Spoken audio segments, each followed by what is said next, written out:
Alô, meus amigos, Daniel Dias na pista, Daniel Dias na área, hoje com uma figura ilustre. Meu convidado hoje é o deputado federal Paulo Ganimi, que recentemente candidatou-se a governador do estado do Rio de Janeiro. Infelizmente, não ganhou.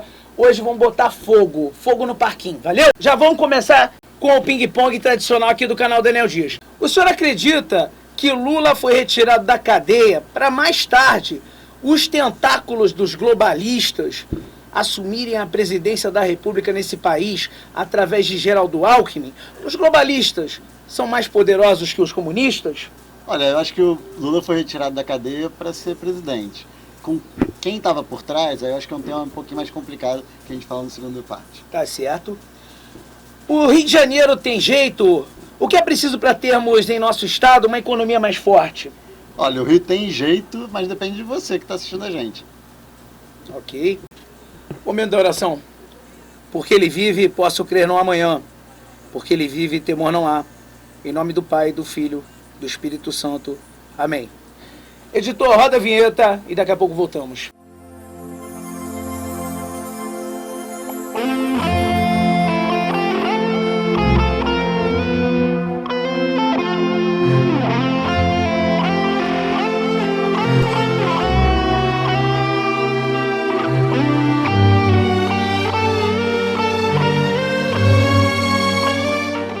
Então, eu quero falar de uma parceria que está ocorrendo já no canal, né? Do meu amigo Carlos, tá certo? O Carlos, para quem não sabe, ele tem ali no Rio Comprido uma borracharia de motopeças. É verdade, borracharia e motopeças. Chama-se Celebridade Borracharia e Motopeças, na rua Aristides Lobo, número 219. O horário de funcionamento é de segunda a sábado, das 8 da manhã às 18 horas. E ele é o único, preste atenção, que abre aos domingos, tá certo? Das 9 às 14 horas, você pode chegar lá e você vai encontrar a oficina mecânica do Carlos, que é a Celebridade Borracharia e Motopeças, com as principais marcas como Yamaha, Honda, Suzuki, entre outras, para tua moto. Valeu? Tá dado o recado. Celebridade Borracharia e Motopeças, o nosso parceiro do canal Daniel Dias. Vem você também fazer a tua propaganda aqui na Rádio Tropical e no meu canal de YouTube, valeu? O deputado federal Paulo Ganimi, ele é formado em engenharia de produção pelo Cefet Rio de Janeiro. Ele cursou economia na UERJ com MBA em gestão de empresas na PUC Rio. O Ganimi, ele nasceu na Tijuca, zona norte do Rio. Olha, mais carioca, impossível. Tijuca é carioca da gema, com certeza, meu amigo, minha amiga. Ele é filho de professora de matemática, aposentada no município do Rio de Janeiro, e também de um dentista e professor da UFF. Paulo é casado e tem 4 irmãos. Antes de entrar na política, Ganimi trabalhou 15 anos em grandes empresas multinacionais nas áreas financeira e de gestão de projetos, sendo os últimos 5 desses projetos como expatriado na França e nos Estados Unidos. Meus amigos, para sair da França e dos Estados Unidos, para vir aqui renunciar e escolher, né, a cada escolha uma renúncia, o cara teve que renunciar e escolher para voltar para o Brasil e concorrer a deputado, né? E aí, meu amigo, minha amiga, para mim um herói, né? Sair de... Ou maluco, né? Maluco, eu acho melhor. Desculpa, tá? Com todo respeito, maluco. Tá certo? Olha, na Câmara ele trabalhou pelo desenvolvimento e a liberdade econômica, o empreendedorismo e inovação, segurança pública, energia e bioeconomia. E também ele foi líder da bancada. Trabalhou com os demais parlamentares em pautas importantes, como as reformas administrativa e tributária. Essa aqui é a primeira administrativa, eu já fiz até matéria com o povo nas ruas, inclusive em frente ao fórum, falando com funcionários públicos. Alguns se esquivaram de mim rapidamente, né? Ah, não quero falar sobre o assunto, né? Mas aí é um mau funcionário, porque o mau funcionário não deve nada e vai querer a reforma que aconteça, porque não tem que ficar mamando o nosso dinheiro não com atestados de 1, 2 anos, 10 anos, né? Ou te atender mal quando você está sendo atendido pelo servidor, né? Ele é um servidor, ele tem que te atender bem. E aí, para mim, já ganhou, né, a minha simpatia ainda mais por ter lutado, principalmente, pela reforma administrativa. E também ele lutou contra o fim dos privilégios e o combate à corrupção, importantíssimo isso. Ele defende a extinção do foro privilegiado, muito importante também isso, e é favorável à prisão em segunda instância. Mais importante ainda, em 4 anos de mandato economizou quase 6 milhões e foi eleito 3 vezes consecutivas o melhor deputado do Rio de Janeiro pelo ranking dos políticos. Olha, para político elegê-lo como o melhor, meu irmão, então o cara foi bom mesmo. Vocês não acham? Então vamos lá, vamos falar agora da terceira questão. Eu perguntei ao senhor se o senhor acreditava que Lula foi retirado da cadeia para mais tarde os tentáculos globalistas assumirem a presidência da República através de uma das figuras, né, do globalismo, que é Geraldo Alckmin. Os globalistas, além dessa pergunta, uma outra também dentro dessa, os globalistas são mais poderosos do que os comunistas? Então são duas perguntas em uma, né? Se os tentáculos globalistas realmente querem colocar Alckmin no poder, porque é muito estranho o Alckmin, né, que outrora falava que Lula quer voltar à cena do crime, esse vídeo que viralizou, e aí se os globalistas, no seu ponto de vista, são mais poderosos do que os comunistas. Bom, eu acho assim, teve, sem dúvida nenhuma, um arranjo entre boa parte da classe política, boa parte da classe empresarial, da mídia, para que o Lula fosse eleito. Isso acontece, né? E é claro que nem sempre eles conseguem conduzir para aquilo que eles querem, mas quando há uma união de esforços, eles conseguem. É interessante para o status quo, para aqueles que estão no poder há muito tempo, e aí tem político, tem judiciário, tem tudo isso, né, empresário, manter a força de poder no mesmo grupo. Então muda um pouquinho aqui, muda um pouquinho ali, e eu acho que nesse sentido tem. Se isso é o globalismo, se isso é quem é, eu não sei se tem nome, né, e eu não acho que tem uma agenda única, sabe? Acho que tem gente ali que quer a agenda globalista, tem gente que é ambientalista, tem gente que é comunista, tem tudo um pouquinho ali misturado, mas que eles se conectam com mais facilidade do que talvez alguém mais de direita, mais liberal, mais conservador e tudo mais. Então acho que assim, não dá. Aí você vai perguntar, globalista, comunista, é porque assim, o comunismo mesmo, você tem ali China, Rússia, Cuba, Venezuela, gente no Brasil, e você tem os caras que são capitalistas ou comunistas disfarçados de capitalistas, que esses são, eu não sei se são mais perigosos, porque, por exemplo, não tem um poderio bélico como a Rússia tem, né, ou a China, mas tem um poderio econômico também. Quem é mais perigoso? Não sei. São poderes diferentes. Mas assim, não é uma coisa de... É igual quando o pessoal, os comunistas ou socialistas, falam do mercado. Ah, porque o mercado isso, o mercado aquilo. Quem é o mercado? Não é uma pessoa só, né? É a soma de pessoas, da população e tudo mais que representa o mercado. Ali é a mesma coisa, sabe? Não é uma figura estanque, não é uma célula única, né? É um negócio um pouco gasoso que representa esses interesses comuns e que eles vão caminhando um pouquinho junto, um pouquinho separados, mas que quando eles podem, eles se unem por um interesse comum. Então tu acredita que o Alckmin se uniu ao Lula porque ele queria esperar uma brechinha ali na presidência, porque ele não teria o carisma suficiente para nunca ganhar uma eleição para presidente da República, né? Isso a gente já sabe, não? O Alckmin foi governador de São Paulo, acho que 10 anos, né? 4 vezes, se não me engano, né? Acho que foram 10 anos, né? 10 anos. Ele foi governador de São Paulo 10 anos, que seja. Isso. Foi prefeito de São Paulo também? Não lembro. Não lembro agora. Foi candidato à presidência da República várias vezes. O que mais ele poderia querer? Então eu jamais faria isso que ele fez. Mas eu vejo nele o movimento seguinte: olha, eu tentei pela eleição, não consegui. Eu quero ser presidente, ele falando, né? Ele pensando.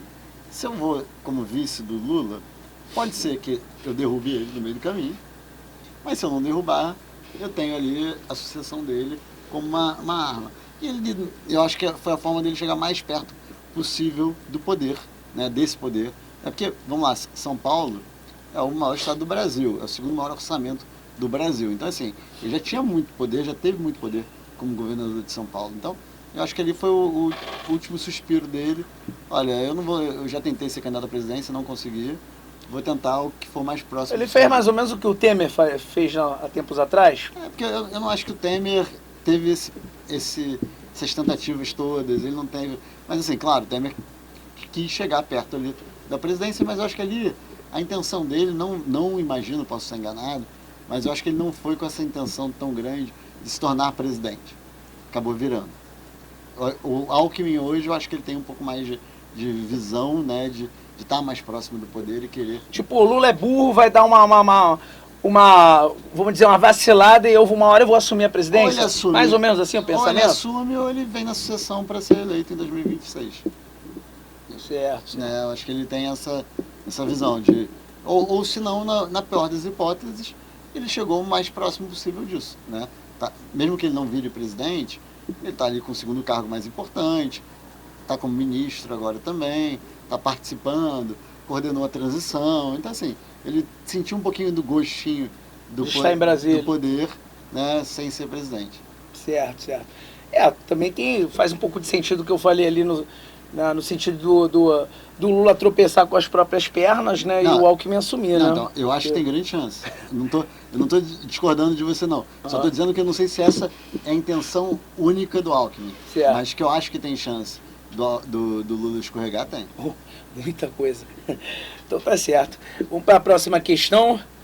E o deputado Ganime vai responder a quarta questão, que eu havia falado com ele, se o Rio tem jeito. O que é preciso para termos em nosso estado uma grande economia, uma economia forte, consolidada. O Rio tem jeito? O Rio tem jeito, sim, Daniel. E a gente tem tudo para fazer o Rio funcionar. Por quê? Riqueza natural. E quando eu falo de riqueza natural, estou falando das belezas naturais, turismo, gente querendo morar aqui, tudo isso.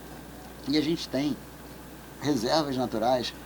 Mas as energias renováveis vão substituir o petróleo, o gás natural. Gente, vão.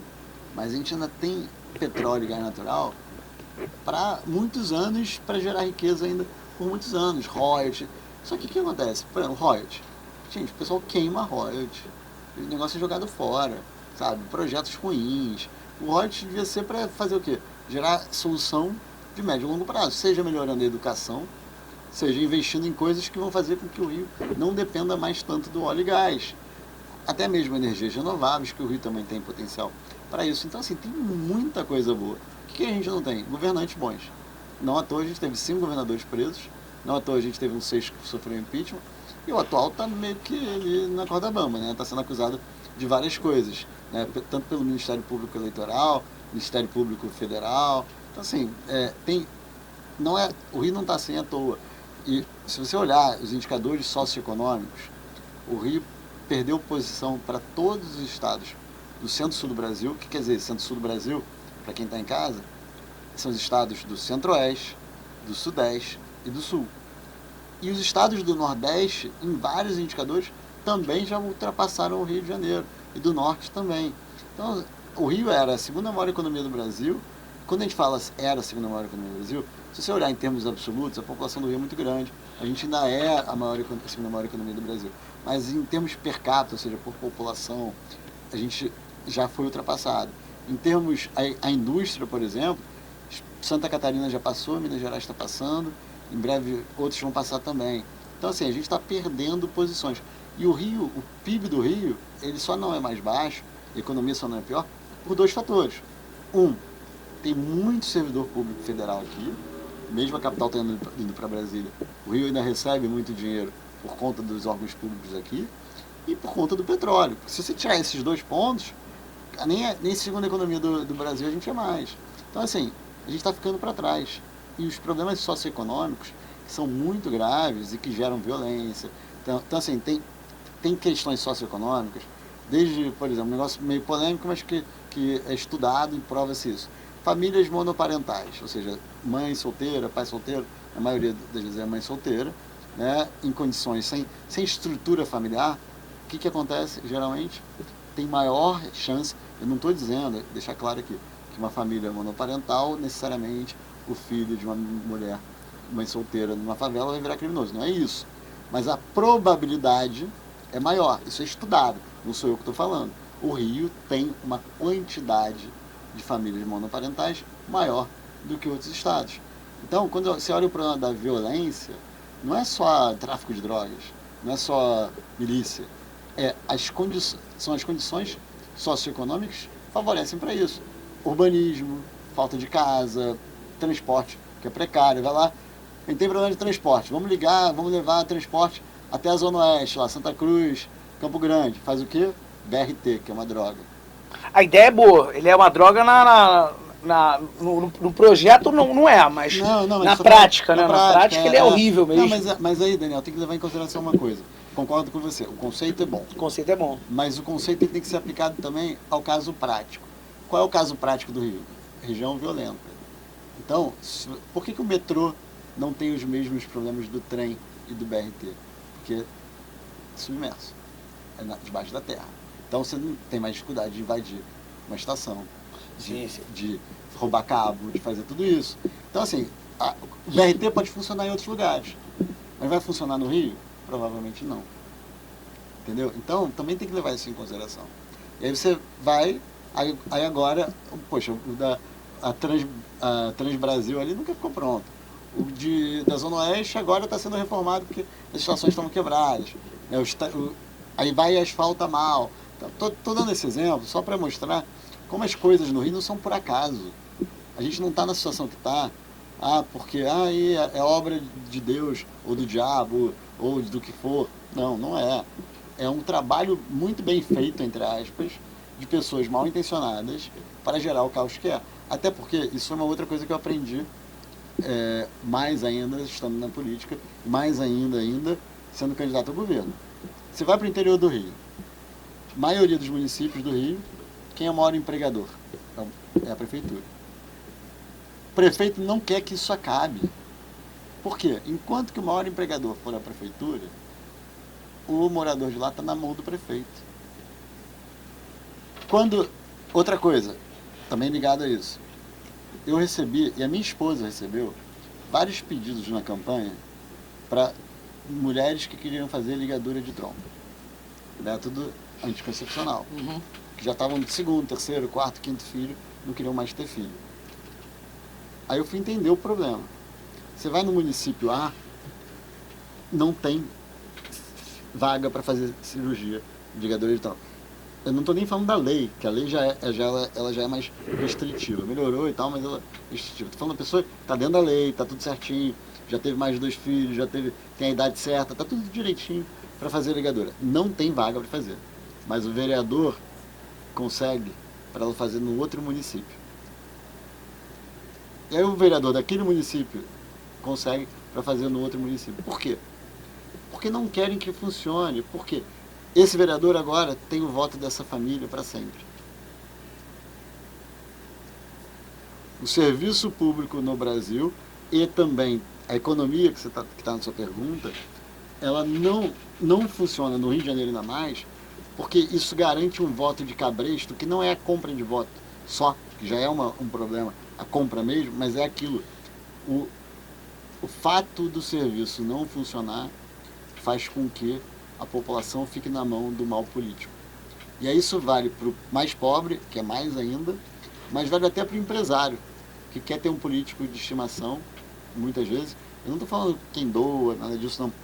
Estou falando alguns empresários que querem ter um político amigo, que ele vai resolver um problema no Detran, na junta local, na junta comercial, não sei o quê, e vai resolvendo o problema. Quando é que vai funcionar? Quando é que a gente vai eleger alguém bom para governar o Rio com esse mecanismo? Então, assim, a população tem que acordar. A população não tem que aceitar mais isso. E aí o grande problema do Rio nisso é as riquezas que eu falei que a gente tem, elas mascaram o problema. Por quê? Porque a gente não está numa situação... O caos do Rio, ele não é tão visível no dia a dia. Você percebe, quer dizer, ele se torna, né? Você vê no caminho vindo para cá, você vê algumas questões, mas assim... Aí você vai lá e tem carnaval. Pô, que maravilha. Aí tem o Rock in Rio. Que maravilha. Aí tem o Réveillon. Aí tem o não sei o quê. Aí tem a festa. Aí tem a praia, tem o verão. E a gente vai esquecendo do programa. Vai esquecendo. Se a gente não tivesse essas belezas, riquezas naturais, talvez a gente já tivesse quebrado de verdade. Que a gente quebrou. Precisou da ajuda do governo federal. E a gente talvez tivesse começado a resolver o problema. Porque não é sustentável. É como se fosse um câncer, porque não é a crise de uma hora para outra. Lá com o Cabral, quando teve a questão da quebradeira, foi o Pezão depois, mas assim, veio do Cabral, foi uma quebra instantânea, mas que resolveu com o governo federal. Hoje, o que eu vejo é isso, cara, tá deteriorando, aí daqui a pouco o pessoal fala assim, mas por que tá assim? Por que foi feito para ficar assim? É muito triste, né? Ainda mais porque essa cidade aqui, ela foi a capital desse país durante 200 anos, a história do Brasil está quase que inteira aqui, né? Aí a gente vê também JK, que deu uma bela contribuição para isso acontecer, porque quando ele faz Brasília, ele não dá suporte nenhum para o Rio de Janeiro, ele só pensa no umbigo dele. Ainda gerou inflação pra caramba. Gerou inflação pra caramba, deixou 60% das repartições públicas aqui no Rio de Janeiro, sem dar suporte para as mesmas, né? E aí começa a roubalheira, aí vem Brizola, é um pior que o outro, né? E aí o que ele falou é surreal. Se não tivéssemos internet e nem jornais, vamos dizer que a gente tivesse num tempo medieval, e aí fôssemos a algum lugar em outro continente, falássemos assim, puxa, eu sou de um estado o qual os últimos 5 governadores foram presos, a pessoa ia te taxar de mentiroso, ia falar que você estava mentindo, que você é maluco, porque é coisa de maluco mesmo, né? A gente vive num estado que 5 governadores, os últimos 5 governadores foram presos. É brincadeira, né? É muito triste mesmo. E é como ele falou, o sistema é feito para isso, né? É muita corrupção aqui na cidade e no estado do Rio de Janeiro. Cidade, então, nem se fala. E eu ando tudo isso que tu falou, tá? Porque, assim, eu sou um cara que hoje estou tentando lugar ao sol novamente, né? E eu tenho que andar tudo isso aí, para dentro do Rio de Janeiro, né? O subúrbio do Rio de Janeiro, eu vivo isso, né? Apesar de eu morar num lugar que é próximo a você, eu tenho que trabalhar nesses lugares, né? E eu vejo realmente a condição do sistema público, né, de transporte, por exemplo, coletivo. Meu Deus do céu, a pessoa passa mal. Sem contar a linha 474, que a minha mulher já sofreu alguma situação lá dentro, eu já sofri, tá certo? E outras pessoas também sofrem. 474, que é uma linha do terror, né? Que é uma linha do Jacaré a Copacabana.